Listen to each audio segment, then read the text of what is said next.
Olá, tudo bem? Seja bem-vindo a mais uma aula de língua portuguesa. Eu sou o professor Nelson e hoje nós vamos estudar sobre sujeito. Quando nós estudamos análise sintática, nós vimos que na oração existem três termos: os termos essenciais, os termos integrantes e os termos acessórios. E nós dissemos que os termos essenciais não podem faltar na oração, que é sujeito e predicado. E a aula de hoje a gente vai ver sobre os tipos de sujeito. O que é sujeito? O sujeito é todo aquele que pratica ação ou recebe a característica. Professor, mas como eu sei quem é o sujeito? Simples. Você encontra o verbo. A primeira coisa que você deve A primeira coisa que você deve olhar é para o verbo. O verbo vai dizer quem praticou a ação ou quem recebeu a característica e a ação praticada ou a característica recebida. Então, para você achar o sujeito, você deve perguntar quem ao verbo, e a resposta sempre vem antes do verbo. A resposta precisa vir antes do verbo, tá?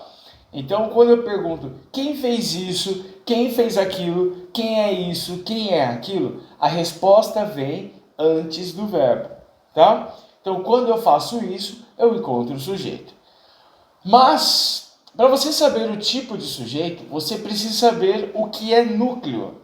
Núcleo é a parte mais importante da oração. Núcleo é a parte mais importante. Pode ser uma palavra, tá? Ou pode ser um substantivo composto. Cuidado com alguns livros que dizem, núcleo só tem uma palavra. Não.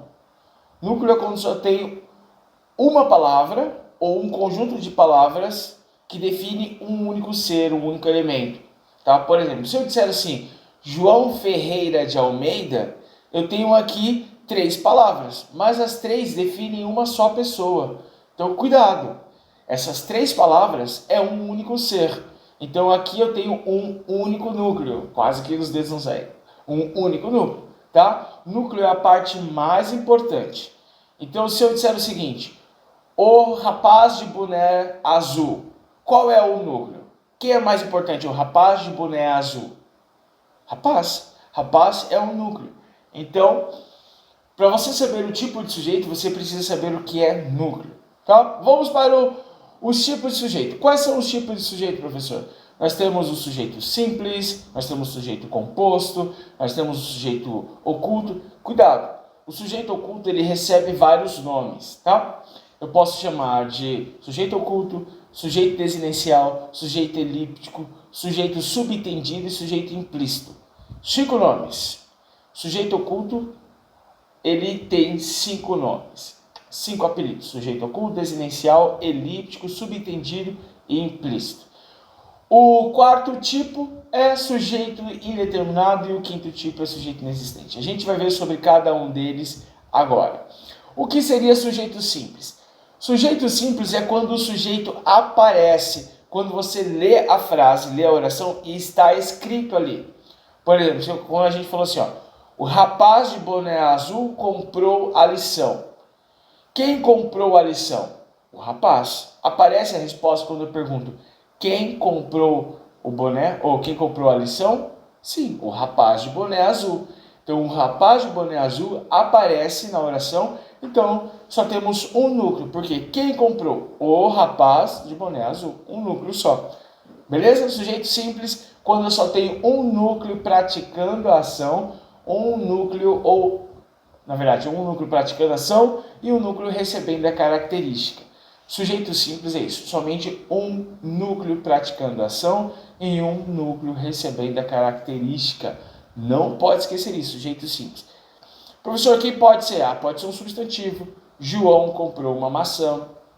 Pode ser um pronome. Ele vendeu a casa. Quem vendeu? Ele. O ele aparece. Tá? Beleza? Sujeito composto. Sujeito composto é quando eu tenho 2 ou mais núcleos praticando a mesma ação. Quando eu tenho 2 ou mais núcleos praticando a mesma ação, tem que ser a mesma. Por exemplo, se eu disser o seguinte, João comeu chocolate e Maria observou. Aqui eu tenho 2 ações, comeu e observou. Nós temos 2 sujeitos diferentes, 2 ações diferentes. Então eu não posso chamar de sujeito composto. Tem que ser a mesma ação. Então se eu disser o seguinte, Pedro e Maria fizeram a prova. Quem fez a prova? Pedro e Maria. Dois núcleos, dois seres diferentes praticando a mesma ação. Tudo bem que é sujeito composto? Tá? Sujeito composto é quando tem dois ou mais núcleos praticando a mesma ação. Beleza? Vamos lá. Agora a gente tem o sujeito oculto, o sujeito existencial, o sujeito elíptico, o sujeito implícito. Para você saber o sujeito oculto ou o sujeito existencial, você precisa saber as pessoas do discurso. É preciso saber quais são as pessoas do discurso. Existem três pessoas do discurso. Três pessoas do discurso. A pessoa que fala, a pessoa que ouve e aquela de quem se fala. A primeira pessoa é eu e nós, tá? Eu e nós. É a primeira pessoa do discurso. Eu e nós. Então, se o verbo, na verdade, se o sujeito não aparece, mas o verbo está conjugado na primeira pessoa do discurso, eu ou nós, comprei uma laranja. Quem comprou? Comprei, tá? Mas aparece o eu? Não, mas você sabe quem está falando. Eu. Então, quando o verbo está conjugado na primeira pessoa do discurso, eu ou nós, mas quem pratica a ação ali, ou quem recebe a característica, não aparece no texto, não aparece no texto, eu chamo sujeito desinicial elíptico oculto, tá? Segunda pessoa do discurso é aquela com quem eu falo, né? Aquela que ouve, que é tu e vós. Então, quando o verbo está conjugado em tu e vós, eu também tenho um sujeito desinicial oculto elíptico. Quando o sujeito não aparecer, mas o verbo está conjugado na segunda pessoa do discurso, mas o sujeito não aparece. Eu posso dizer o seguinte: entendeste a ideia da projeção ou entendeste a ideia do projeto? Quem entendeu? Tu entendeste a ideia do projeto. Mas o tu não aparece, só digo assim: entendeste a ideia do projeto. Cadê o tu? Mas você sabe com quem estou falando. Mas o pronome não aparece. Quando o pronome ou quem está praticando a ação não aparece, mas você sabe que é o eu, o nós, o tu ou vós, um desses quatro pronomes, mas eles não podem aparecer. Cuidado. Se eu disser o seguinte: eu vendi meu celular, quem vendeu o celular? Eu. O eu aparece no texto? Sim. Se eu disser assim, sorri muito com aquele filme. Quem sorriu? Aparece escrito, sorri muito com aquele filme? Não, mas você sabe quem é, o verbo está na primeira pessoa. Tudo bem? Beleza? Que é sujeito oculto, sujeito desinicial, sujeito elíptico, sujeito subtendido e implícito. Beleza? Agora vamos para o sujeito indeterminado. O sujeito indeterminado, ele é diferente também. Lembra que a gente falou no sujeito oculto que tem as três pessoas do discurso? Três aqui, primeira pessoa do discurso e a segunda pessoa. Sobrou quem? A terceira pessoa. Quando o verbo está conjugado na terceira pessoa do discurso, ele ou eles, e o sujeito não aparece, quando o verbo está conjugado na terceira... Vou repetir, hein? Quando o verbo está conjugado na terceira pessoa do discurso e o sujeito não aparece, que é o ele ou eles, eu tenho um sujeito indeterminado, porque eu não consigo determinar quem é. Se eu disser o seguinte: nós compramos a casa, eu sei determinar quem é. Eu e mais alguém, eu consigo. Mas se eu disser compraram a casa, quem comprou? Não sei, tá? Então, por isso que é sujeito indeterminado. Então, quando o verbo está conjugado na terceira pessoa do discurso, ele ou eles, e o sujeito não aparece, sujeito indeterminado. Outra coisa, quando tem o pronome se, tá? Esse é um caso bem peculiar, em que o pronome se atua como indeterminação do sujeito. Quando o pronome se não me ajuda a entender ou identificar quem é o sujeito.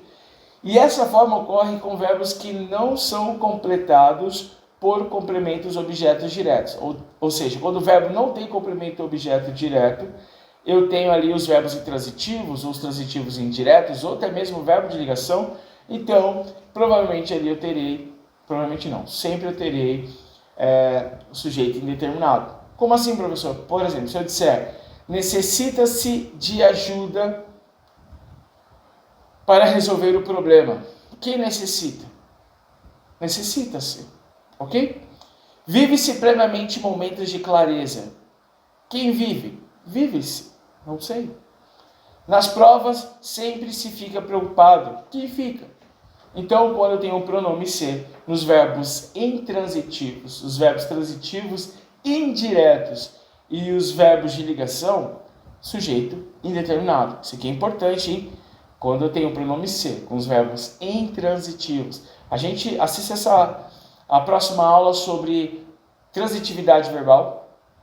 Está disponível nesse canal, em que você pode saber o que é verbo transitivo, intransitivo, transitivo direto, indireto e assim por diante, tá bom? Para a gente fechar isso aqui, quando eu tenho pronome ser ao lado de um verbo intransitivo, transitivo indireto e de um verbo de ligação, sujeito indeterminado. Moleza, moleza, moleza, moleza. Ah, e última dica do verbo sujeito indeterminado é quando eu tenho o verbo no modo infinitivo. Quando eu tenho o verbo no modo infinitivo, eu tenho o sujeito indeterminado. Como o caso aqui, ó. Era muito difícil passar os finais de semana estudando. O infinitivo aqui é passar. Então, eu tenho aqui um verbo infinitivo, sujeito indeterminado. Ter um pensamento crítico é essencial à evolução. Então, sujeito indeterminado. Beleza? E o último tipo de sujeito é o sujeito inexistente. Um dos mais fáceis. Também um dos mais difíceis, tá? Que você precisa ter uns detalhezinhos aí com o verbo haver. Vamos lá. Primeira característica do sujeito inexistente. Por que ele se chama sujeito inexistente? Porque não tem nenhuma ação possível ao homem fazer ou algum ser fazer. Por exemplo, eu não entendi como assim uma ação humana, uma ação animal, uma ação de um ser. Os verbos que indicam o fenômeno da natureza. Choveu muito em São Paulo. Quem choveu? Choveu, é um fenômeno da natureza. A natureza que comanda aqui. Beleza? Sujeito inexistente. Cuidado. Se eu disser assim, a chuva caiu em São Paulo, quem caiu? A chuva. Então nós temos aqui sujeito simples. Porque o sujeito aparece, quem caiu? Aparece, está escrito, a chuva caiu. Diferente se eu disser, choveu muito em São Paulo. Quem choveu? A chuva. Está escrita a chuva? Olha que está escrita a chuva. Não está escrito. Então, quando o sujeito não aparece, mas o verbo indica fenômeno da natureza, eu tenho aqui sujeito inexistente. Amanheceu de maneira esplendorosa, maravilhosa. Olha, quem amanheceu? Amanheceu. Beleza? Verbos que indicam fenômeno da natureza. Verbos que indicam fenômenos meteorológicos ou tempo transcorrido. Está tarde. Quem está tarde? Está tarde. Faz 3 horas que você chegou. Ok? Indica um tempo decorrido. O verbo fazer quando indicar tempo. Tá? O verbo fazer quando indicar tempo. Sujeito inexistente. O verbo haver. Quase que eu derrubo um material de apoio aqui. O verbo haver também com o sentido de acontecer ou existir. Tá? Quando eu tenho o verbo haver com o sentido de existir ou acontecer, eu tenho aí o sujeito inexistente. Como você pode ver, houve um acidente na avenida no período da noite, ou aconteceu, eu posso substituir, tá bom? Havia muitos computadores para ser comprados, existiram muitos computadores. Então, quando o verbo haver, ele tem o sentido de existir ou acontecer, sujeito inexistente. Tá bom? Espero que você tenha entendido sobre os tipos de sujeito. Não deixe de colocar o seu like nesse vídeo se você gostou, compartilhar com seus colegas, ajude a crescer esse canal. Vamos chegar aí à meta de inscritos. Me siga lá nas redes sociais, pode mandar uma mensagem, beleza? Se quiser me convidar para um churrasco. Então, muito obrigado pela sua atenção, valeu, falou, tchau!